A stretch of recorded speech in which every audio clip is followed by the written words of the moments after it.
Lomborg joins me now. Bjorn, thank you for being here. Appreciate it. We want you to know earlier we had on Transportation Secretary Pete Buttigieg. We asked him about the decrease in electric vehicle sales this year. It's just customers don't want them. Here's what he had to say about that. Roll tape.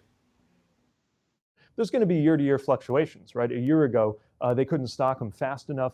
Now we're seeing more of those ups and downs in demand. I don't know a lot of people who think that Americans in 2050 are still going to be driving that old technology, that combustion technology that we inherited from the 20th century.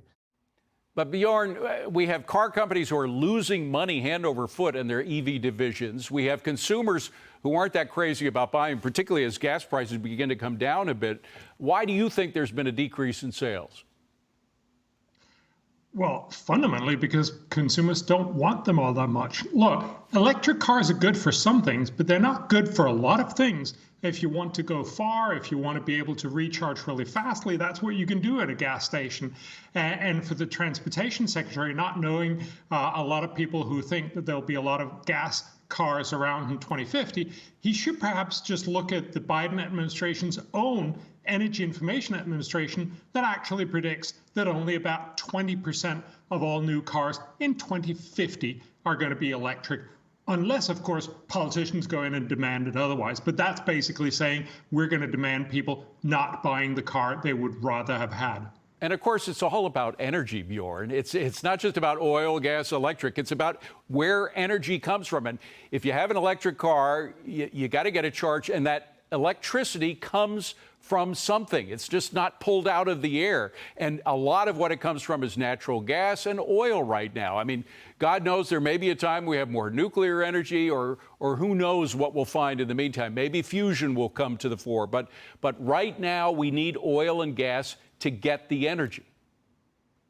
Well, absolutely. Look, fundamentally, people believe that we can somehow magically transform into a world where we have no fossil fuels in a very short time. But this is going to be fantastically costly. So two new studies, peer-reviewed studies, show the first time what is the cost of actually going net zero by 2050. That's going to be $27 trillion each and every year throughout the 21st century. Compare this to a benefit of about $4.5 trillion.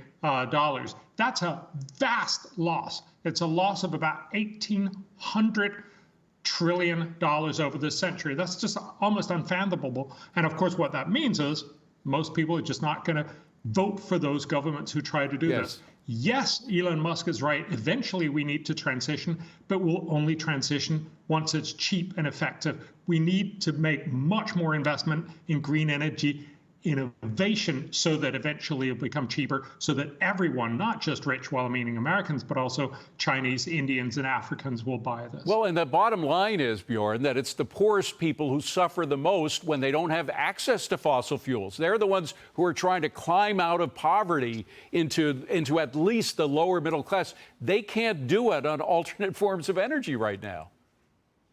Absolutely right. Again, in much of Africa, they want to develop. They want to do what we did. Now, it's easy enough if you're rich and well off to say, well, I'm going to buy a Tesla and feel very virtuous and green, although, of course, you're not actually reducing your emissions all that much.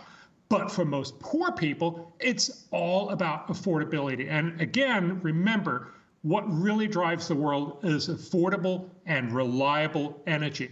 Much of that comes from fossil fuels right now. That will probably still be true in one or two or three decades from now. But surely we should be investing in innovation, but we shouldn't try to force everyone on green energy, which will essentially make all of us poor. And it also drives the American dream, what Americans care about. Take a look at this Fox News op-ed by Lisa McLean. She says the left has started an all-out war on American energy and claims that energy independence has been the driving force behind the American dream. Bjorn, some of the standards, the impossible standards that this administration has laid out for switching to EVs and other forms of alternative energy, they could be killing the American dream right here.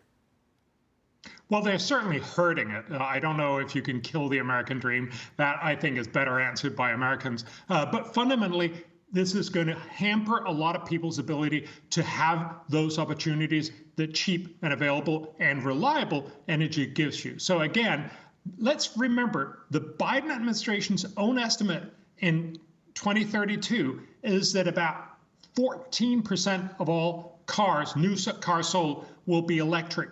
They want to force it to be 67%. Yes. That's essentially telling about 50% of all consumers, you have to buy another vehicle than the one that you would have liked.